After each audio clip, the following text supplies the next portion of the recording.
Welcome to the JC Pod. I'm your host, Jaden Chandler Purnell. And hey, man, what a weekend of football. Really interesting weekend of football. A lot of weird games, a lot of exciting games. Some sad news, too. I'm going to lead off with some of the sad news to get out of the way because, my lord. But yeah, basically, we'll go over, I'm going to react to NFL Week 2, just the news, games, scoreboards, all that. Talk a little bit about the betting weekend that was for me, and then talk a little bit about Pickem, and then we'll end with college football, basically. I'm sorry for the way I'm going to sound a little rough in the beginning. I'm a little stuffed up right now. Hopefully it clears up as the show goes on. But without any further ado, man, we're going to hop right in. I think I got to start with the Nick Chubb thing, man. My God, is that awful.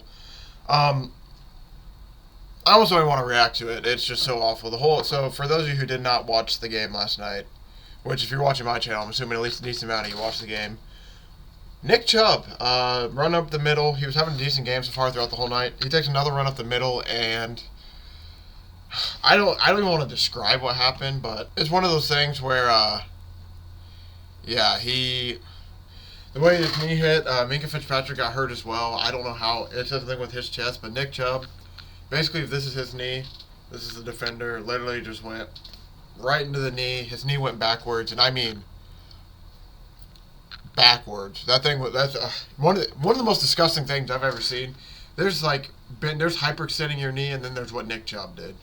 I mean, if Travis Kelce hyperextended his knee, Nick Chubb hyperextended capital hyper his knee. It was truly like I know I'm making little jokes about it and everything, but truly is one of those like things that was just truly awful, man. Just instantly watched it. Once I saw the replay, instantly got chills. Tried to avoid social media, seen it at all. I mean, I just feel so bad for Nick Chubb, man. I'm pretty sure that's the same knee he hurt in college at Georgia, and this might be career-ending. That's how bad this hit was and everything. Like, I mean, you saw the second he grabbed the hit, he grabbed his knee and everything, and man, that crowd reaction is something I'll never forget. Just I mean, the fact like Joe Buck and Troy Aikman's like, we're not showing the replay. That was absolutely disgusting. And when they said that, I mean, I'm getting chills just now thinking about it. I mean, when they said that, I'm like, oh, man, that can't be good. And then the whole Steelers crowd going, oh, just hearing that was awful. That was absolutely awful just to hear that, because once you hear everybody basically react with the, oh, and it echoes all across the stadium, it's like, oh, man, yeah, you know that's bad. I mean, they before the night was even over, they announced him out for the season. That's usually... Like, don't get me wrong, I figured that was probably what's going to happen and everything, but the fact that Stefanski's already like, yeah, he's done for the season. Like, he's done. Yeah, it was just truly awful. But yeah, so basically, I just want to get that out of the way. Shout out to Nick Chubb, man. That really sucked, man. That just was awful. I was really looking forward to Nick Chubb. Personally, I almost got him in fantasy. Somehow just missed him in both my leagues. And man, like, I really wanted him. I was really excited for him this year. I thought he was going to go off this year. I thought it was going to be one of his... Oh, it's just going to be awesome. So, it's just, man, shout out and prayers up to Nick Chubb, man. Seriously, that's just awful. I mean, I feel so bad for the guy, man. I mean, that's finally gets the backfield to himself. Finally, it looks like they're going to hopefully use him right, and then this happens. I mean, just truly awful. Yeah, I guess we'll start working backwards. Saints beat the Panthers 20-17. Shout out to the Panthers for the backdoor cover. I had Saints minus... 3, so I just got my money back. It's like wasting my time for that game. But Saints didn't look too bad. But they didn't look too good either. Derek Carr and offense has been hit and miss so far. Jamal Williams hurt his hamstring, so that's not good. The Saints running back room is just absolutely destroyed. They need Alvin Kamara back in the worst way. Yeah, man, that's just basically the biggest takeaway from the Saints-Steelers game is that they really going to need Kamara back. Derek Carr just needs to get more comfortable. I don't know if he's not comfortable or just what, but there was a few... When he got in the red zone, there's a few people he missed wide open, it seemed like. Yeah, he just missed like a few people wide open. I mean, it was one of those things where it kind of like scared me I think the Saints defense is going to be really good. I thought they were really impressive the whole game. I mean, both teams were basically held. It was basically 6-6 going into halftime. Or sorry, I think it was like 6-3 even going into halftime. If anything, 6-6. Saints finally scored 2 rushing touchdowns with Tony Jones Jr. And then Bryce Young got basically a garbage time touchdown pass, and they got the 2-point. Backdoor the cover. Yeah, like I said, not too much to take away from this game. Honestly, the Saints defense is going to be really good. Bryce Young had an iffy second start. Hayden Hurst, for whatever reason, it was just so weird. You can tell it's going to be one of those weird things. You got to love Frank Wright, man. Hayden Hurst was the number 1 target last week, so they tried to not give him the ball at all this week until the fourth quarter. That was really weird. I don't know if it was just play designing or if just Bryce Young just didn't happen to go to him the whole game. But it was just weird how they just... It's a little weird from them, that's all I'll say, but I'm looking forward to seeing how the Panthers grow. Bryce Young had two fumbles that... One of them was kind of a... I don't want to say welcome to the NFL moment, but it was kind of similar to that, where he's basically running out to the left side, and it's like, in college, it's very similar to how Anthony Richardson was with his touchdown, which I'll talk in a minute, where Bryce Young was rolling out to the right, and usually in college, I bet you he has a few extra steps to get ahead of people, you know. I know he's not the fastest guy, but he probably was able to time it up. It's like, yeah, I at least have like 4 more steps I can take. In the NFL, that gets cut. These guys are all freak athletes and always going for the ball, so sure enough, somebody comes around, strip sacks, and he fumbles. But like I said, overall, not bad of a game for them. The Browns-Steelers, for the Monday night, Browns ended up losing to the Steelers 26-22. T.J. Watt passed James Harrison to be the Steelers' all-time sack leader. That was awesome. I can't believe T.J. Watt's already gotten it. Man, this guy's going to be pretty good, I think. It's crazy, man. Like, truly. I can't believe it's already been 81.5 sacks. It feels like T.J. Watt just got in the NFL a few years ago. The game started out like with a bang, basically, because if you don't forget, this was a Monday night doubleheader, so we already got the second game on. I moved the Saints Panthers to my laptop and everything. Finally got the Browns and Steelers to the TV. It's been on the TV for about 2 or 3 minutes. Shout out that Monday night intro, by the way. Kind of hits. I kind of like it. And then so basically, yeah, like I said, the game basically kicks off, and then right away, Deshaun Watson misses a throw to his tight end, and it's a pick 6, and it's like, oh, okay. So I got my blood pumping a little bit. I was one of 2 people to pick Steelers and Pickem. This was basically to win the week in Pickem as the Steelers won, so early spoilers, I won Pickem. That was pretty awesome. We'll get into that in a minute, though, towards the end. But yeah, man, like I said, other than the Nick Chubb disgusting play, this whole game was awesome. Kenny Pickett had a 71-yard pass to George Pickens. George Pickens just went right up the seam and was gone. Really back. This was a good old AFC North back and forth affair. One team would take the lead, next team took the lead. It was just back and forth.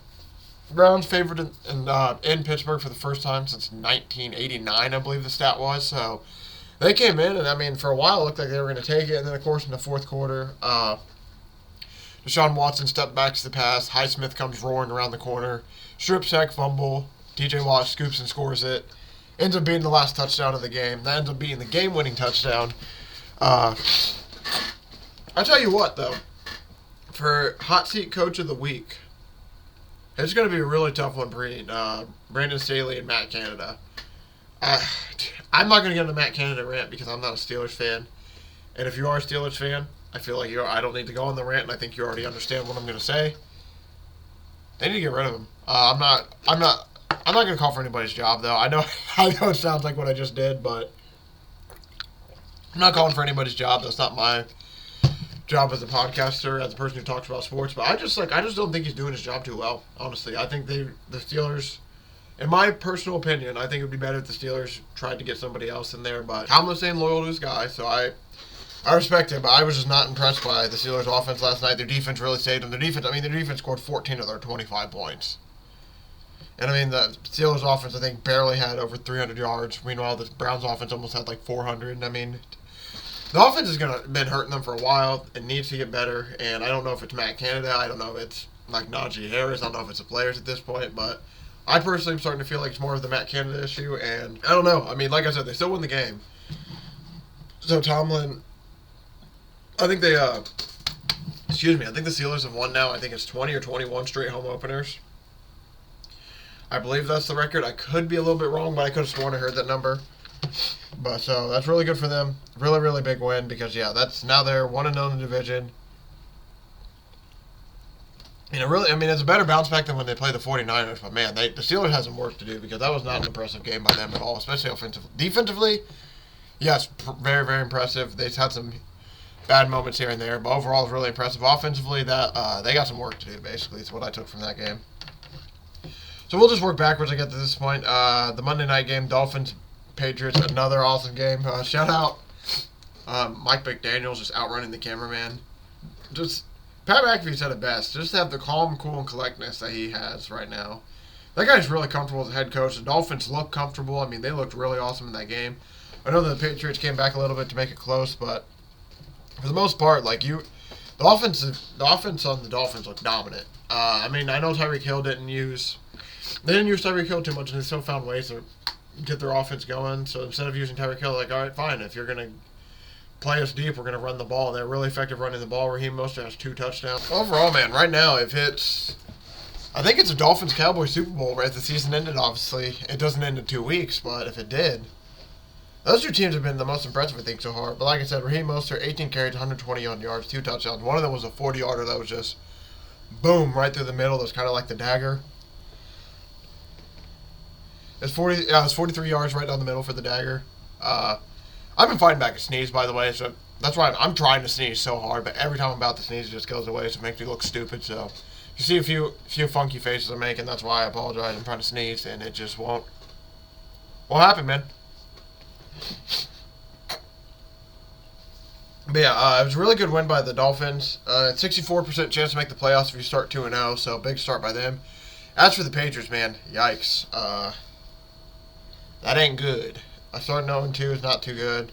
I mean, they had 2 really close games. One against the Eagles now, one against the Dolphins. They go against the Jets next week, and then the Cowboys, so... They potentially could finish this little stretch 1-3. Could be 0-4. Wouldn't be shocked. But it's... I don't know. It's just a rough thing for... I don't know what the issue is with the Patriots. They just seem a little rough to start out the season. I'm assuming they'll figure it out, though, because it's a Bill Belichick coach team. They still could end up good. It's their first time in this new offensive system under Bill O'Brien. So, I mean, there's a lot of things that could be why it's taking a little bit slow to start, but... If I'm a Patriots fan, I definitely am starting to worry a little bit. Woo! Just had to pause it for a massive sneeze. Hopefully that helped out. Yeah, I won't lie. That sneeze just hit my brain everywhere. So I think I'm good on Dolphins, Patriots. Like I said, Dolphins 2-0, Patriots 0-2. Going to be a big game next week for the Pats playing the Jets, and then for the Dolphins. They travel to Denver. That's 6-point favorites. Waddle's in the concussion protocol. That's one thing that scares. Only thing that kind of scares me for them is losing another big weapon. Something I'll read real quick before I move to the next game. There was a little article that says Dolphins Tyreek Hill. Pats fans are some of the worst in the NFL. And if you could see the comments in the NFL. Or sorry, the comments in the article. Oh boy. Some people have not forgot the stuff he got alleged for. But we'll go to Jets Cowboys. Not too much to talk about. Cowboys dominate again. Garrett Wilson potentially might be hurt. I'll talk about that a little bit later when I go in the NFL news. If it pops back up, it just said he left the game and it was undisclosed. Really, I don't know what truly. I don't know if they've announced it yet or not, but I don't know what's going on with him. But yeah, I think if Aaron Rodgers is there, this game goes a lot differently. I don't think it's 10-30, but yeah, for the most part, not much to talk about. Micah Parsons probably going to be Defensive Player of the Year potentially. He looks really good. Cowboys have a really, really good defense. Offense just needed to do what it needed to do. It didn't need to do too much again, and hey.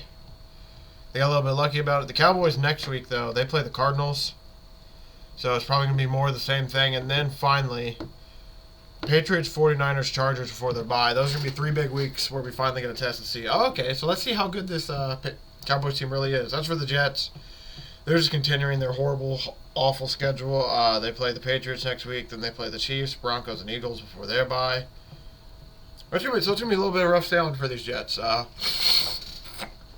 I guess on the bright side, it's more games. I guess on the bright side, the more games they lose, next year's schedule will be slightly easier. But that's about it for that game. Giants Cardinals. This game was insane. Giants going down 20, basically 20-0, 21-0. I forget if they missed the PAT or not, but Giants basically down 21.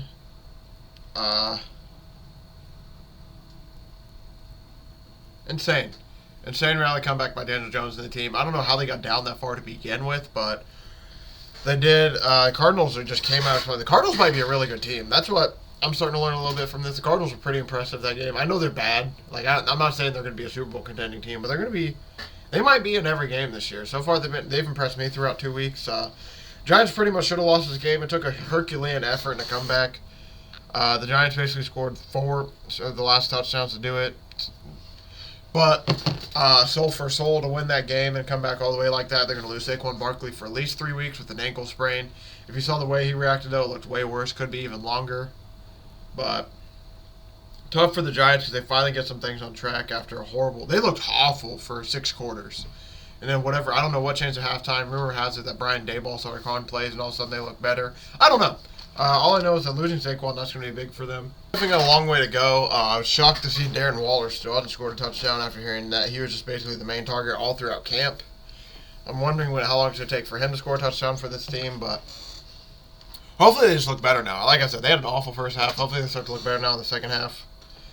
Yeah, that's about it when it comes to that game. We need to start burning through. I'm taking a little bit long. I'm taking a little bit slow in these games. Chiefs, or we'll go here. Bills at the Raiders. Another game not to talk about too much. Raiders basically scored the first touchdown to go up 7-0, and then the Bills just absolutely waxed them from that point out. Raiders got a field goal in the second quarter, and then they basically didn't score the rest of the game. Bills looked a lot better. Josh Allen had 3 touchdowns, no interceptions. So hopefully they look a little bit better going into next week. We'll see. I mean, they played well this game. Hopefully this is a game to build off of. As for the Raiders, I mean, it's just lackluster performance. So, I mean, yeah, I don't know what to take from it. They just didn't play too well at all, and they played also a pretty good football team.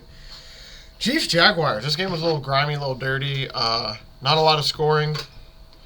Finally, late in the second quarter, Mahomes scores, throws a pass to Sky Moore, and then the third quarter, Travis Kelce decides to get a little bit involved. And, yeah, basically, that's about it. It was 17-9. The Chiefs' offense looks a little bit iffy. I don't know how I feel about it right now. I mean, it's just like you could tell they're starting to miss little weapons. They could use a few more weapons.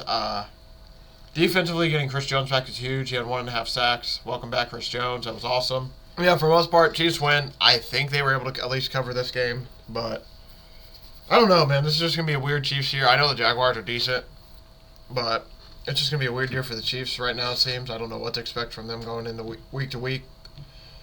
Next week, they're going to play the Bears, so that should hopefully be able to get them a little bounce back. And then Jaguars didn't play too bad. I'm impressed to see how they keep playing, continuing out the year. Ravens, Bengals. Ravens ended up winning 27-24. Joe Burrow does not look too well in this. Then he ends up biggest news, he ends up re-aggravating his calf. So there's potential that he could miss some time. There's potential he might not play as well, even though he hasn't already been playing too well. I think basically that what we're going to learn from the Bengals is that they need preseason, because they have not played like any preseason at all, and they have been shaky again to start out the year. So they just need to play people in preseason to actually just get them. I know they don't want to get injured, but they need to get people some work. You can't start 0-2 every single year and expect like things to continuously just go well. One of these years, you're going to start 0-2 and it's not going to go well. I know it doesn't help that Joe Burrow's injured and everything, but I think that's just something they need to probably start working on. And especially it just sucks Joe Burrow's gotten hurt the last 2 years, because then it's a slow start for the quarterback. Like, he didn't practice for a whole month until they basically started playing. And then, as for the Ravens, man, I mean, they looked impressive. The offense looked like it was back. Mark Andrews got involved. Zay Flowers looked like he's going to be an issue. He had some promise. I mean, it was just a really good showing by the Ravens, I think. Really good division battle. Bengals with the touchdown made it close late in the fourth quarter. It was a 10-point game, basically, for a majority of the game, I want to say, until that point. Shout out Charlie Jones, by the way. For Purdue, he got a return touchdown for the Bengals, first one since Pac-Man Jones, and it's been about 10 to 12 years, so that was really awesome to see. I think Bengals have a chance to bounce back next week, but my original plan was I thought they might either win next week or lose next week, and then they go. Like, regardless, week 4 is when they go, but now with the Joe Burrow injury, that kind of makes me feel a little different. I want to hear more information. Titans beat the Chargers in overtime. I can just spoil it now. Hot Coach of the Week segment. Brandon Staley again. Like I said, I'm not calling for a coach's job this early in the season, but it ain't good. The Titans had an 8-game losing streak that they snapped in this game. They were able to do it forcing overtime. The Chargers went up early, and it felt like the Chargers were in control for a lot of the game, and the Titans just were able to stay close, make plays they needed to, stay close, force punts, force them not to score. It was just really good. Like, it was just basically a Titans win. However you expect the Titans to win. They just played dirty. They played gritty. They just stayed close. They made very few mistakes. Ryan Tannehill looked a lot better. I will say that. Yeah, it was just overall just an impressive win by the Chargers, I think. The Titans. The Titans were able to come back and show that they're still going to be potentially good. I mean, they put up 27 points, which is they really needed. And, overall, I was just impressed by the Titans. They looked a little bit better. Made me have a little bit of faith that they could win the AFC South. But As for the Chargers, I don't know what to expect from them at this point. They just lost another game, basically. They play the Vikings next week. I could even see them losing that game, potentially. And if they start 0-3, the noise for Brandon Staley is going to get loud. The Titans are going to go play the Browns next week. And I'm very interested to see how dirty and grimy that game gets. Seahawks-Lions is another game that went to overtime. 31-31 heading to overtime. This was just a good old-fashioned shootout. It's basically one of those games whoever had the ball last. Both quarterbacks played decently well. Jared Goff just had the one interception. Lions gave him 14 points. The Lions offense gave the Seattle Seahawks 14 points. That was basically the game. I really don't have too much input in this game. I thought the Seahawks looked better in the bounce back. I thought the Lions looked impressive and just made 2 or 3 mistakes throughout the game. I mean, it's one of those things. I thought both teams played really well that game. Both teams have something to look forward to going to the next week. Lions are going to take on the Falcons. That's going to be a really, really fun game to watch. I don't know who I'm going to pick there. And then the Seahawks take the Panthers. Another spot. I don't know who I'm going to take there. That's going to be a really fun one. Next, we go to the Green Bay Atlanta. This is a game that I lied. We're going to go to Bucks Bears real quick because I can burn through this one. Bears are bad, man. Their offense looked awful. I saw a few replays where Justin Fields was missing guys wide open. I don't know if it's... I'm not going to blame just him. I lived in Chicago for 4 years. I got to see the Bears up close a little bit. They just ain't good right now. I don't know if it's front office. I don't know if it's the general manager. I don't know if it's the water boy. I don't know if it's the laundry man. I don't know what it is, but that building is just not good right now. They lose 27-17 to the Bucks. It was close for a little bit. I mean, it was basically 10-7 about the second quarter, 10-10. And then it was 13-10 going in the half, and then the Bears basically just didn't score a touchdown until 6 minutes left. And then Justin Fields, to make it look even worse, had a interception return. They were at Chicago. It was on their own 4-yard line, reverse way, needing to drive 96 yards, and Justin Fields was a pick six. It's one of those things. I'm not going to trash the kid, like I said. I don't know what to expect from Justin Fields anymore. They aren't allowing him to be him, it seems like. You're seeing a lot more drop back passes. I'm not seeing a lot of design runs. I'm not seeing a lot of just stuff to help him get better. Because it's one of those things he's a running quarterback first. I understand you want to make him a passer, but you got to use his legs a little bit too. Which I know Bears fans would probably agreeing with me. But, they got to use his legs more. They got to use his legs more. They aren't using him enough. They're trying to force him to be just a passer, which he isn't. He's a runner and a passer. I don't know what the Bears are going to be. The Bears just were not good. This is back-to-back weeks in fantasy. I've picked the defense against them, and my defense got 15 points at minimum both weeks, and this week they got 17. It's just one of those things. The Bears have been bad. I don't know what to expect from them to get better. As for the Bucks, I'm really impressed. They started off 2-0. They could be a playoff team. And a very, very competitive NFC South. Very, very competitive. I'll brush on that a little bit towards the end. I'm burning through these games a little slow. I'm going to start going a little bit quicker. Packers-Falcons, really, really awesome first half by Green Bay. Really awesome second half by the Falcons. Green Bay, basically the story, Green Bay dominated the first half. Falcons dominated the second half defensively. All fourth quarter scoring was done by Atlanta. They basically completely shut down Green Bay. I was really, really impressed. Bijan Robinson, that guy is amazing at football, man. Really, really awesome to watch. Really fun to watch. It's one of those things where now I'm going to go out of my way to try to find Atlanta Falcon games just to be able to potentially watch that guy. That guy's just really, really explosive and awesome. Shout out to the Falcons, man. They're 2-0. Another NFC South team that's doing really awesome. And like I said, they're taking on the Lions next week. The Packers are going to the Saints. We're going to have some good games next week between some really good teams. Commanders, Broncos. Broncos go up big early. Commanders end up storming back to go up big themselves. And then with 3 seconds left, Russell Wilson throws a moonshot.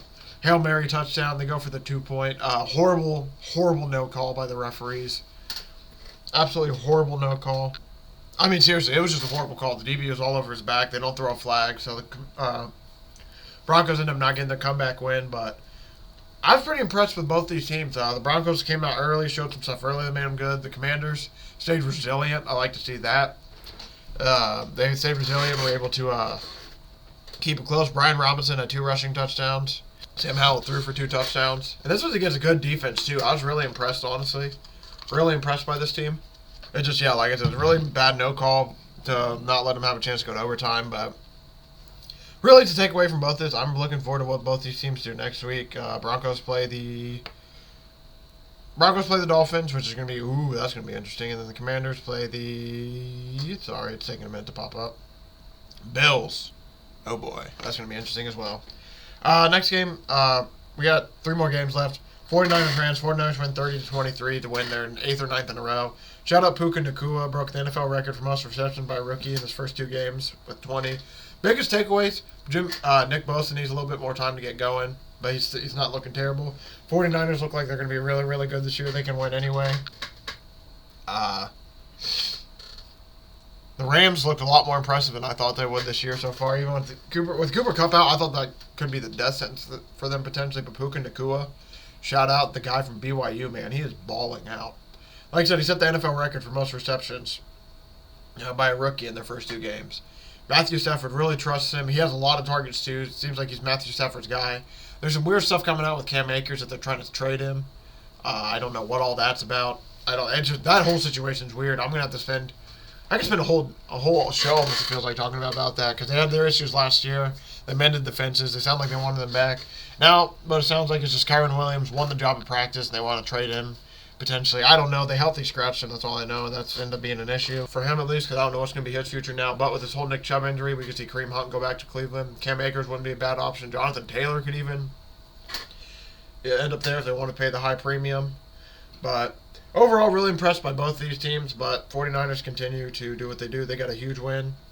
Going into the next week, they play the Giants, which is going to be a very interesting game for the Giants. And then the Bengals and the Rams play on Monday night. The Giants and 49ers are on Thursday night. Colts-Texans, we can just burn in this. The Texans scored a touchdown very, very, very late. By very late, I guess I mean with 9:54 left. I thought it was way later than that. It's because they don't have the fourth quarter on here. Yeah, that makes sense. So this thing is just not showing the fourth quarter. They scored very, very late to make it basically 20-13. But Anthony Richardson, 2 rushing touchdowns early. Really, really awesome. Happy about that. The defense looked really impressive. The only issue was that Anthony Richardson got put in the concussion protocol. He just took a weird snapback with his head. He's been hurt now in both his starting games. It has me a little bit scared. But that Anthony Richardson guy's pretty good at football. If they can find a way just to not have these little nicks and things happen, I'm going to be very, very excited to watch him. The Colts looked awesome yesterday for all this BS they dealt with. Gardner Minshew's an awesome backup. So happy he's our backup. As for the Texans, they just got some work to do. I think they could potentially have some they got some players on that team. And D'Amico Ryans is a pretty damn good coach so far. I'm very impressed by him. I think they just have some work to do as the Texans. They have a very young roster, very new roster. I just think they have a little bit more room to go. By the way, before we get to the last game, Minkah Fitzpatrick was released from the hospital Monday night. He went over some precautionary scans for, I guess, a chest contusion. The scans were negative, so everyone's optimistic, which is really awesome because he was the one who had the scary hit. He was the one who had the scary hit with Nick Chubb, and it was, it was just bad, man. But yeah, the final game, the Thursday night game, that's the last game we need to talk about real quick. Giants, sorry, that's next week's Thursday night game, Giants 49ers. Vikings, Eagles. Eagles win 34-28. Vikings basically come back to recover. Kirk Cousins didn't have a horrible game. Jalen Hurts had a pretty decent game. Could have played a little bit better. All the Vikings did. Vikings just basically rushed all over them. The biggest reason I want to bring up this game, man, is humans are disgusting. This is going to transition perfectly into college, and then... So actually, you know what? I'm going to save this. I'm going to save this conversation for a minute. I want to talk about the whole Alexander Madison thing, but I'm going to save it so I can talk about college as well. So I'm going to break down some NFL news real quick. Like I said, the Vikings game, there's not much to talk about. The Vikings just basically stormed back late. The Eagles ran all over them. The Eagles just dominated the game. The second the Eagles started running the ball, they dominated the game. And then, yeah, that's basically how it goes. So, yeah, I'm going to, that's it for the reactions, basically. I'm going to go burn through some news real quick, if anything I didn't really cover. Like I said, Nick Chubb, he has season-ending knee injury. The rumor has it that it's, dude, I just can't get over how awful that was, man, truly. Like, seriously, just watching that happen to Nick Chubb. I truly feel awful for the guy. I mean, injuries are never good in sports, but just to see just the way it happened, the reaction, the cart coming out, man, it's truly awful. Like, yep, so he's out for a bit. Saquon expects to miss some time.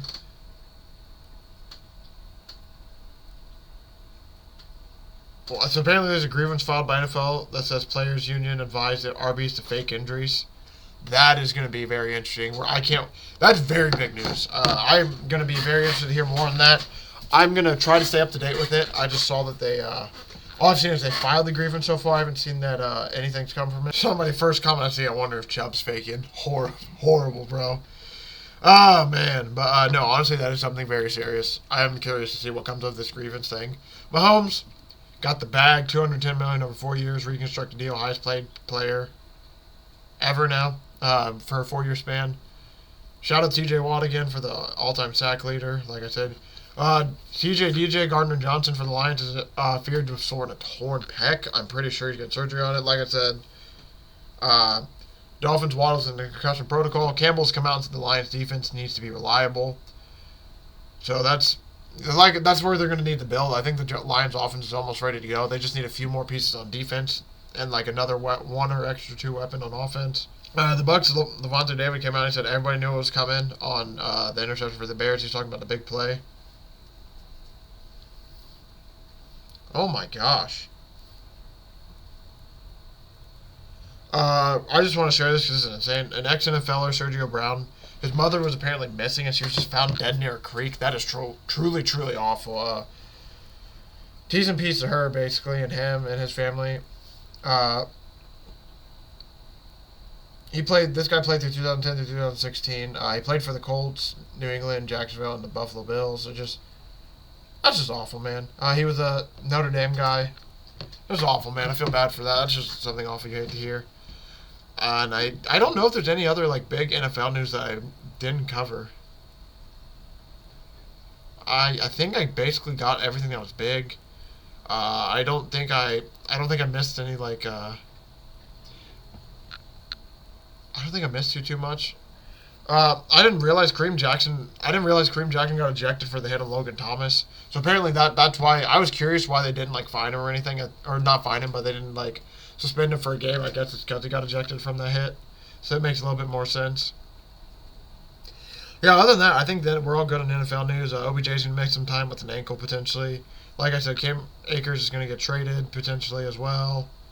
Aaron Rodgers, it sounds like Aaron Rodgers has a chance to make it back to the playoffs because of the surgery and stuff he's doing, which sounded really, really funky. I'm really excited to see that. He appears on the Pat McAfee show today. I'm very interested to get his take and just hear some stuff about that. Deion Sanders said he would never leave a coaching job in the college for NFL, and then that's a pretty good transition. I'm gonna talk about some. It wasn't a big weekend in college, so I don't need to talk about college too much. But before I talk about college, what people are saying to Alexander Online is absolutely disgusting. I don't think you need me to just go on a whole monologue and talk about it, but I do want to bring it up a little bit just because I am part of the sports media. So the way people react and the way people are is just absolutely disgusting. Some people just can't take losses. Like, yes, I understand Alexander Madison maybe fumbled the ball, maybe he dropped the ball, maybe did this, but at the end of the day, he's a human, man. If you bet on him or you picked him to do stuff and he did bad, it's also on you, man. You could have picked somebody else. But like I said, I'm not going to go into a huge monologue over it. It's just absolutely disgusting, some of the stuff that's been saying to him. It's just sometimes I think people get too safe behind their keyboards. And of course, it's always the people with no profile picture, or it's just, I don't want to call out anybody. I'm not going to. I don't know any. It's just disgusting, man, what they said about Alexander Madison. Like, the fact that he put on his social media, like he said, he's a man first under there. Like, we're all humans, man. That's just absolutely disgusting. You shouldn't be doing that. Especially to other humans. It's just absolutely wrong, absolutely awful. This also in turn goes with the kid Blackburn from Colorado State, and I'm going to transition to college here. Absolutely disgusting what's being said to him online as well. I am by no means condoning what that kid did. What that kid did to Travis Hunter was absolutely disgusting. That doesn't belong in football at all. I think all the cheap shotting that happened during the Colorado State game, none of that belongs in football.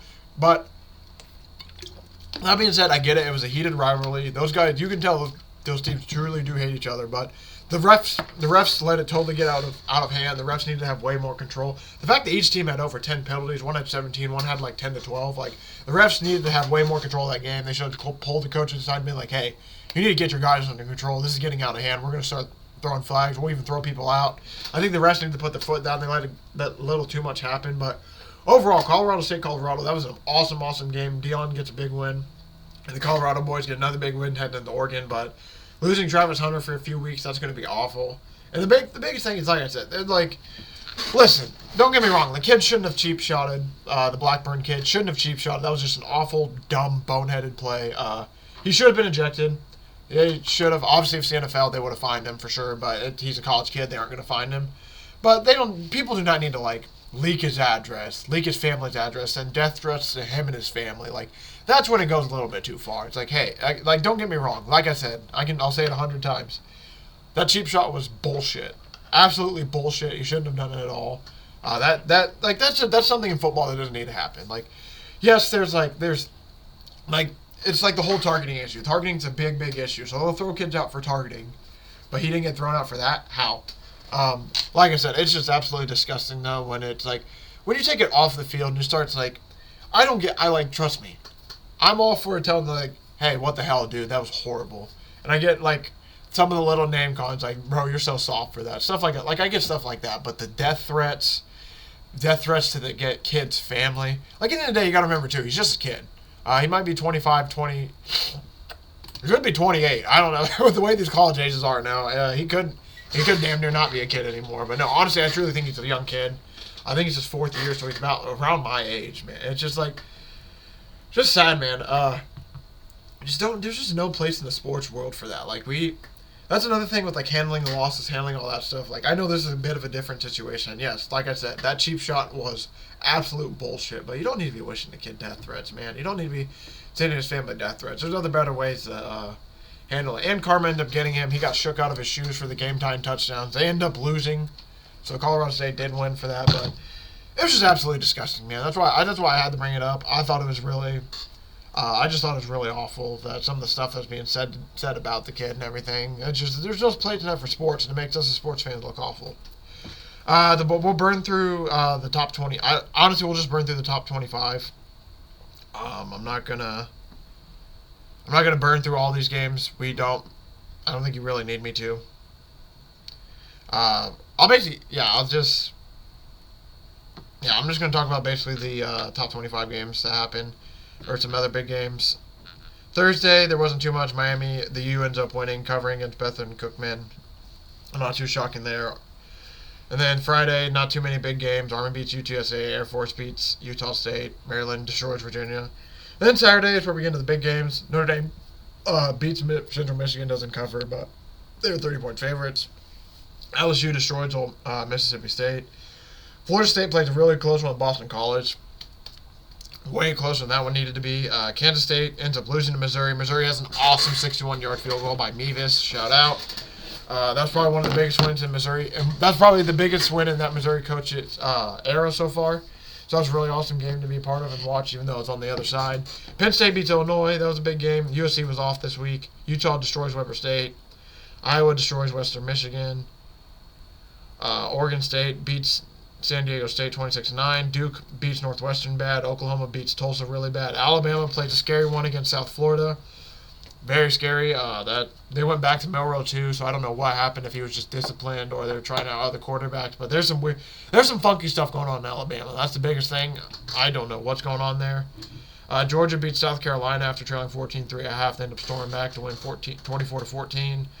Defense played a lot better in the second half. North Carolina beats Minnesota 31-13. I don't know what to expect from this UNC team right now.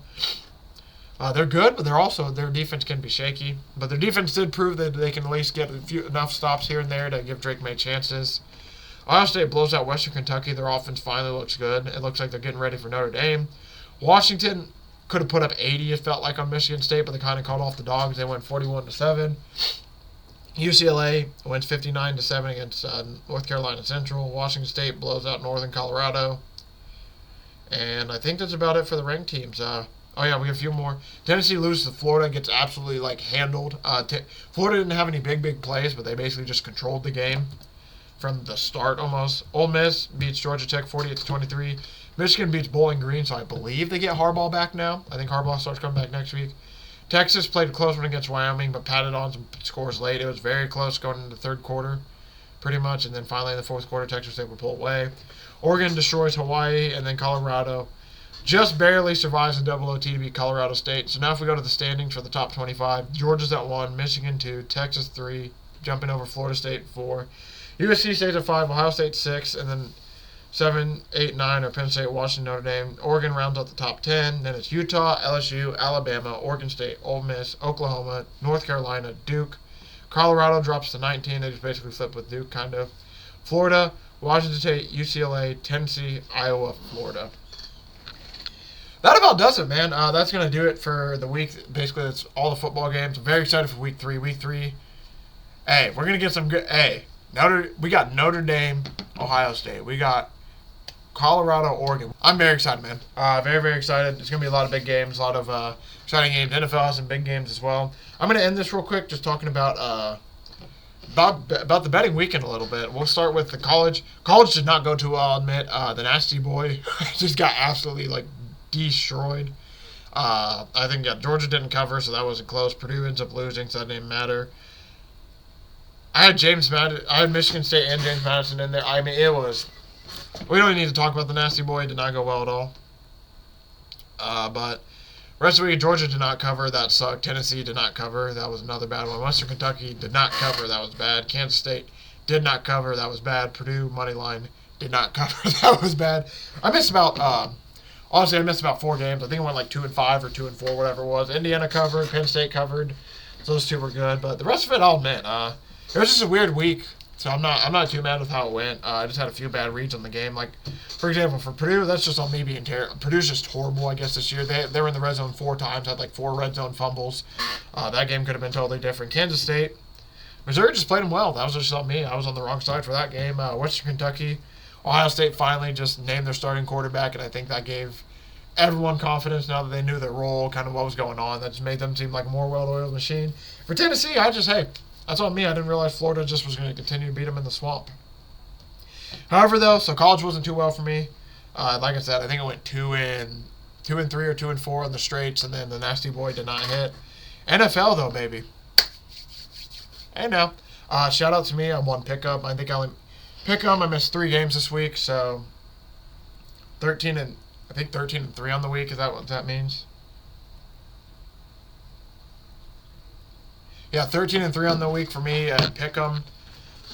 Really awesome. I end up, your boy's in first place now, eh? Let's get it now. I'll show that off in a second to end the show, but yeah, basically for the Monday night place, the NFL place, we did a little good, baby. We'll go over the Monday night plays real quick. So I'm not going to count the Chubb touchdown. Because all the if we're going to be honest, Chubb was going to score. He was so close to scoring, then he gets hurt. So I'm going to take that one off my record just because of all the circumstances. I still lost the money, so for all you people saying I'm trying not to take losses, trust me, I already lost. But yeah, the nasty boy, Olave touchdown didn't hit. Chubb touchdown would have hit. Steelers did win, and the alt yards did hit. So kind of stinks because the nasty boy is cooking a little bit, but we just barely missed it again. Miles Sanders did not hit it over. Hayden Hurst did not hit it over just because they were just not. That's on me. I'll be honest. The Miles Sanders one's on me. I guess they just used Chuba Hubbard more in the passing game, so he just didn't get as many receptions. For Hayden Hurst, I don't know why the coach just didn't give him the ball until the 4th quarter. That's just some Frank Wright voodoo. But like I said, the props didn't go too well for me. But props are for fun, man. We do it for the straights. The straights are where the real money comes in usually, especially if you can hit consistent with them. Let's see, Colts, money line, that covered. Ravens, money line or +3 covered. There's 2-0. Dolphins covered, that's 3-0. Steelers covered, that's 4-0. 4-0 on the straights, baby. Woo! Saquon Barkley scored to make it. Got that prop. George Kittle did not score. And that nasty boy Sunday missed by 1 leg. We were really, really close. Really, really close, man. But yeah, that's basically going to do it for the week, or today's episode. Like I said, I'm in first and Pickem now. Can't wait to come back on Thursday and do that. But yeah, basically, you know what's going to happen Thursday now. Pickem episode, NFL bets, college bets. It was a really good weekend, went positive overall. I'm really excited to happen in the next weekend. Really awesome weekend of football other than the injuries. But thank you all for watching. Thank you all for support. I really appreciate it. Man, we're really starting to get the juice of the football season. I looked down. It was a longer episode today. Didn't mean for it to be, but it just happens, man. I'm juiced. Football just brings out the best in me. But hey, I appreciate everyone watching. Thank you for all the support. I'll see everybody Thursday for basically our breakdown for the next week of football.